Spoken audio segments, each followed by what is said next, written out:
Hello again and welcome to the Franchise Everything podcast, where we talk about everything and anything franchising. And today I'm at Sushi Sushi headquarters down in Melbourne, in the company store downstairs, and I'm joined by Felipe Gama, you're the franchise owner for Dunsborough in WA. Exactly. You've flown a long way to be here, Felipe. Yes, a long way to be here with you today. Yeah, hopefully it was a comfy flight for you. It was good. They would have put you in business class, wouldn't they? No.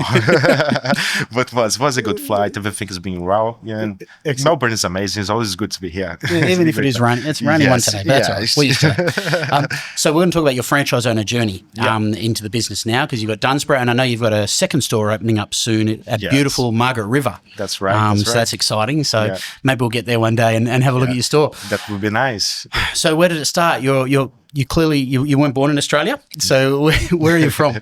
So I'm originally from Brazil, right? I arrived in Australia about 7 years ago. Here in Melbourne, 2018, actually. Yes, 2018, And here in Melbourne, actually, spent a few years here, did my studies here. And So what were your impressions when you got to Melbourne in Australia? Well, I come from a small town in Brazil. I was a bit overwhelmed. So what was the town? What was the town called? If people are watching, they might know. What was the town you're from? So I'm from Rio de Janeiro state, but not from the capital, like not from the big city. I'm from a coastal city called Rio das Ostras. Okay. So I won't even try to say that. People who speak Dutch don't know. So what was your impressions? Well, I was a bit overwhelmed. Well, this is so nice, So, and I was impressed with the food as well, you know. And this is the main reason I'm coming here, right? So once I heard Anthony Bourdain saying that you could have better food here in Melbourne than in Paris, and I was like, okay, I'm gonna be there.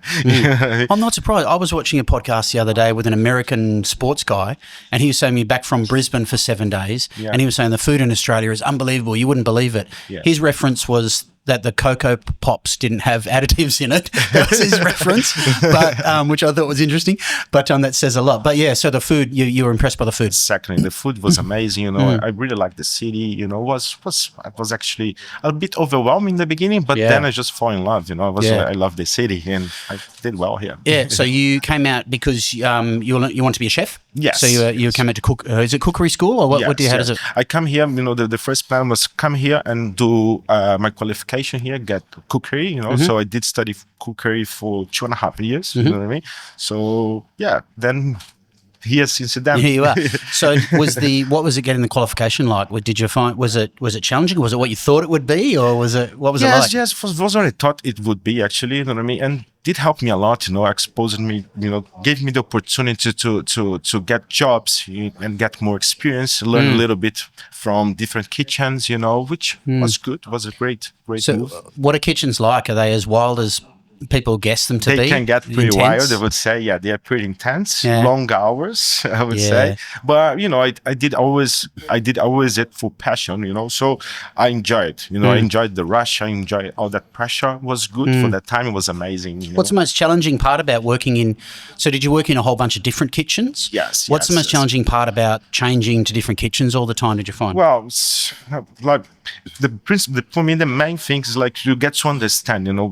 Every kitchen has a different process. They are very similar, but still different, right? They different little techniques, tweaks. these little tweaks. So once this is the first challenge for me, understand, this is more difference, and then settling with the team, that's another big challenge. And once you're fresh in the kitchen, can be quite challenging to be. Are you like the junior and they treat you? Exactly. So then once you prove, you prove yourself, you get it right. Then it's just another beautiful kitchen. I would say. Did you find language a barrier earlier on? Because your language, English would have got better and better, obviously, the more you've been here.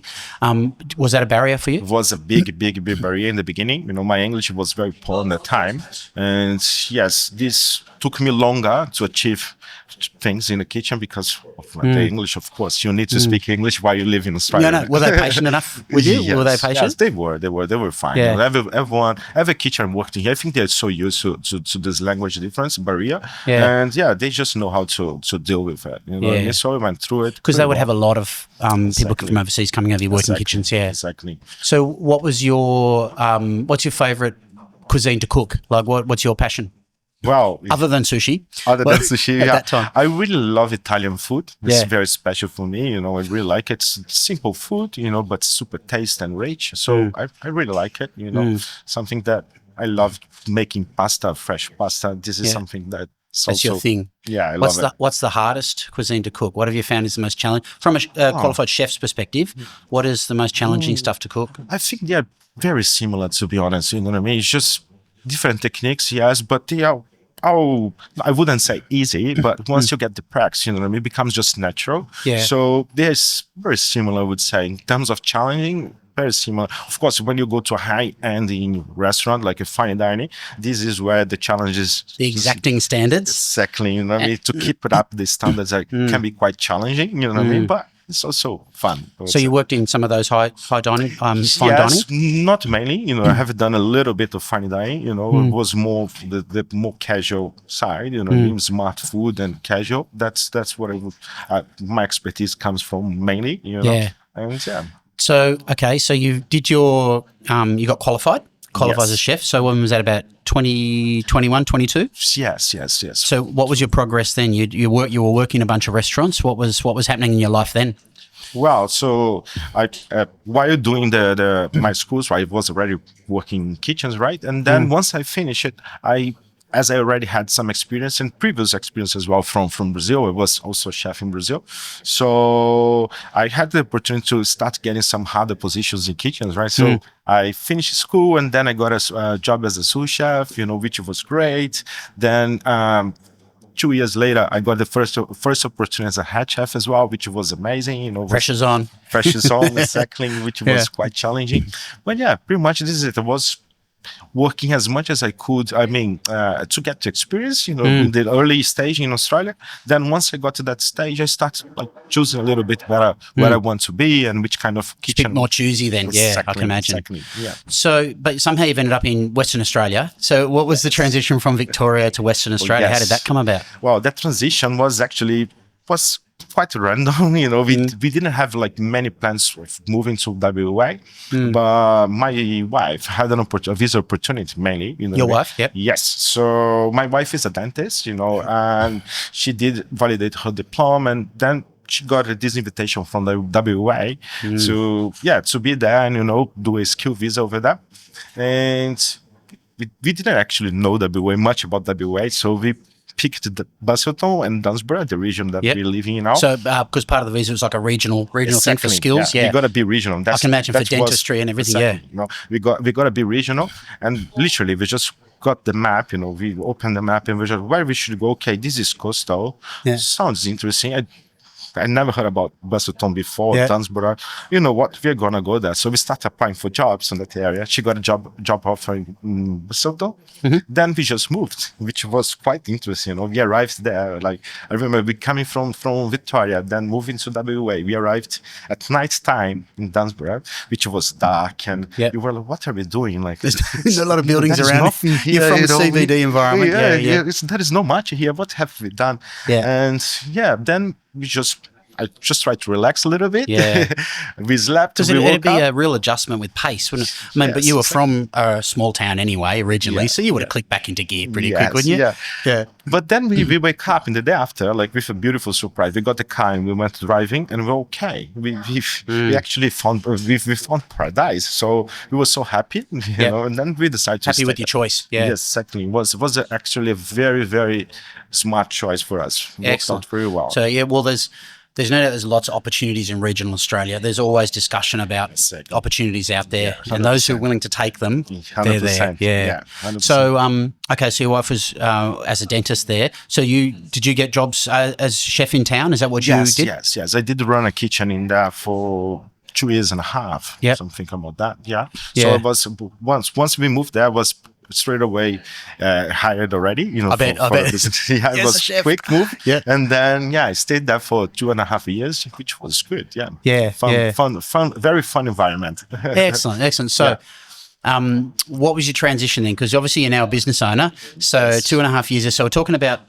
what year are we talking? 2022, 23? Yes. Okay. That's when we arrived in WA, about 22. Yes. So what was brought about the change for you to go into business for yourself? Well, everyone knows, right? Chef's life is not that easy, like long shifts, night shifts, and we have planned to have a daughter, you know what I mean?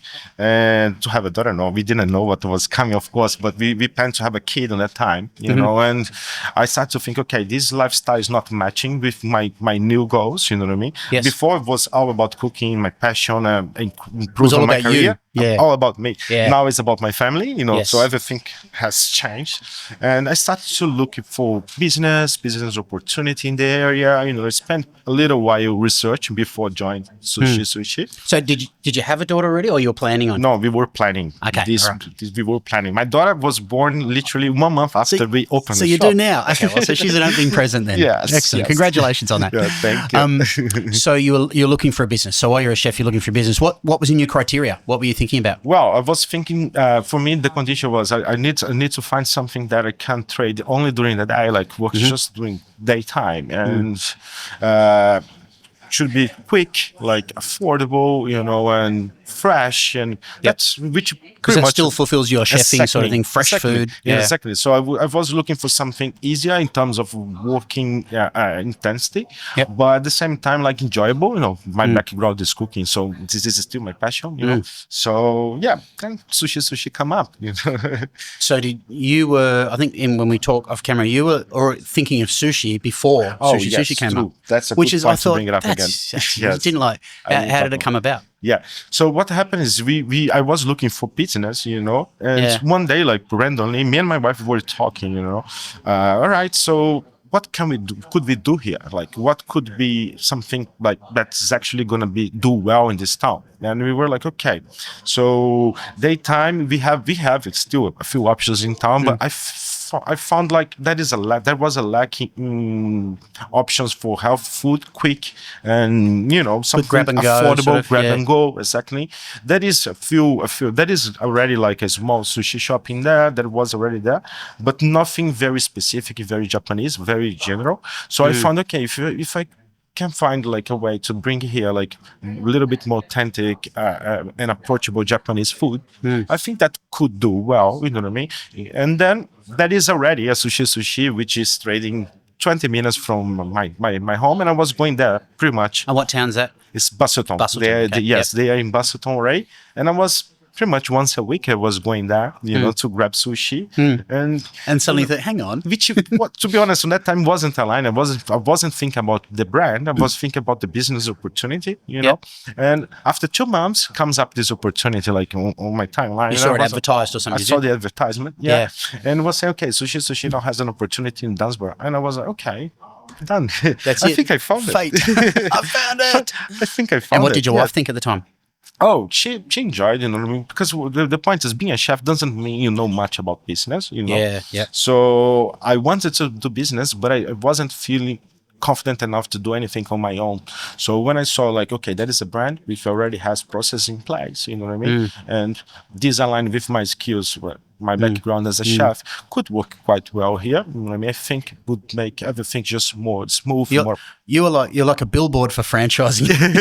You're like a billboard for the franchise business model. You say it's almost like you're scripted. Like, exactly. Like I didn't know much about business. I couldn't do it myself, but I needed some help. Franchise. Exactly. You know? And to be honest, at that time I didn't know much about franchise. You know what I mean? It was a different word for me. You know, as a chef with this background, we always think, oh, okay, I can do something on my own, create something new, and to be all creative and everything, which is possible. Of course, a lot of people does that, you know what I mean? But it's not for everyone. It wasn't for me on that time. I wasn't feeling ready for this step. So the franchise business, the sushi, just you know, was a perfect moment. It aligned perfect for you. Exactly. And I know the question I hear from the team at Sushi Sushi, a common question they get, and it's just true. It's a common question they get is that, do you have to be Asian to own a sushi business? Like, do you have to, I mean, you obviously once again, but so was there any thinking around that? Because it seems to be a little bit of if that question is asked all the time, there seems to be a bit of a thing out there about. Yeah.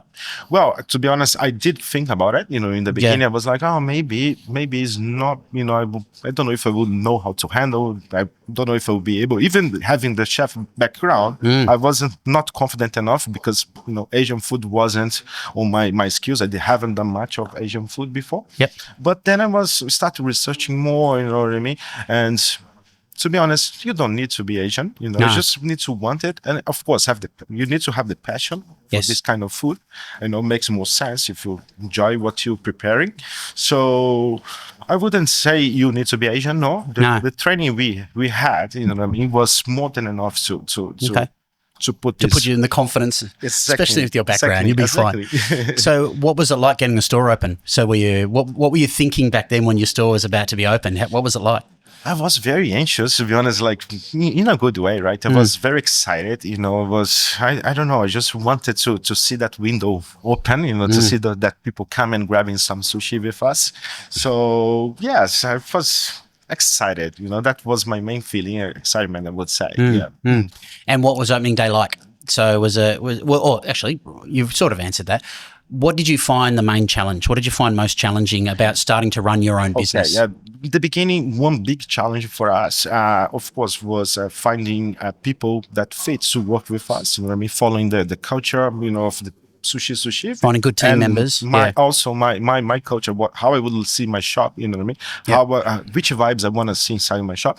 That was a big challenge in the beginning, But slowly, we were able to build a strong team, And now we're fine, And I understood how to deal with this challenge now. It's going to be always, a challenge, I think, for any kind like of every business owner. Yeah. Exactly. Yeah, team. So I think this is a main thing, a big problem, not a problem, a big challenge, for many business owners in different areas, not just hospitality. Yeah. So, but with the moms, you just learn how to deal. You learn how to find people and how to find the right ones, not just people, but those ones that are actually keen to stay with you and be handy. They identify themselves, exactly, don't they?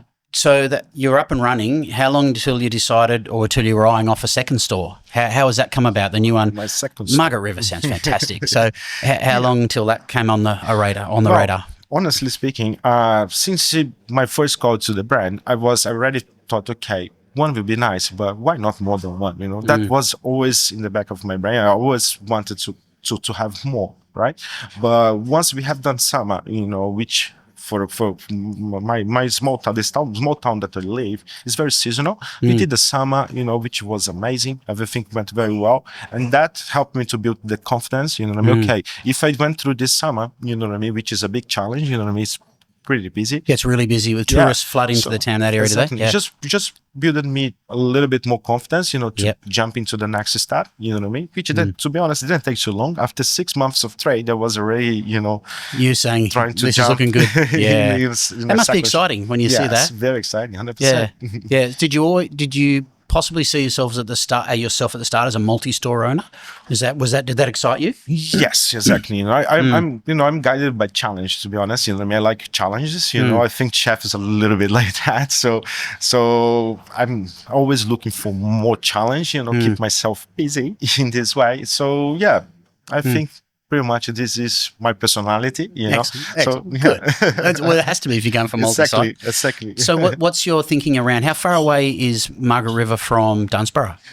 So it's about 40 kilometers, if I'm not wrong. It's like 40 minutes drive, 45 minutes drive.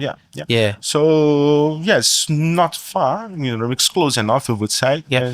So how do you see yourself managing that? Have you figured out what your normal day might look like? Would you spend a bit of time in both stores? Is that the plan? Well, my plan is actually have a management team in place in each store. Yep. You know what I mean? This way, I'm still gonna be in my stores. As always that I needed, or always that I want to check, or when I bring more.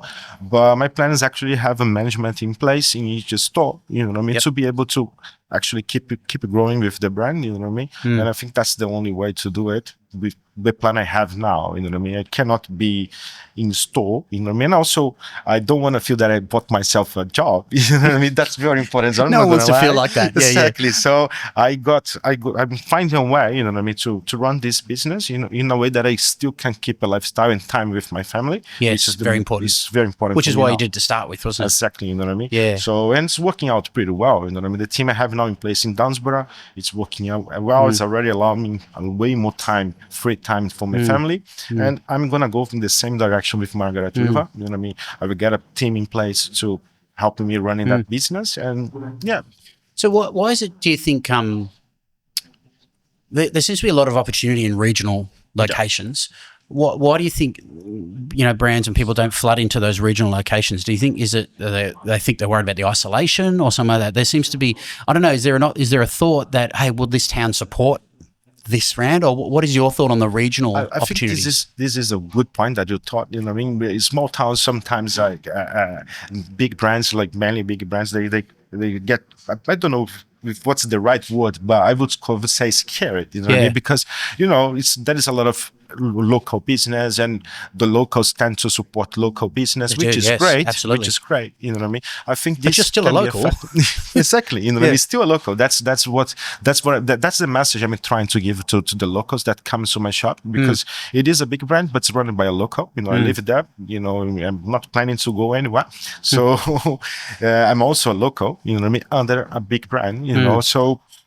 I think that is a great opportunity, 100%.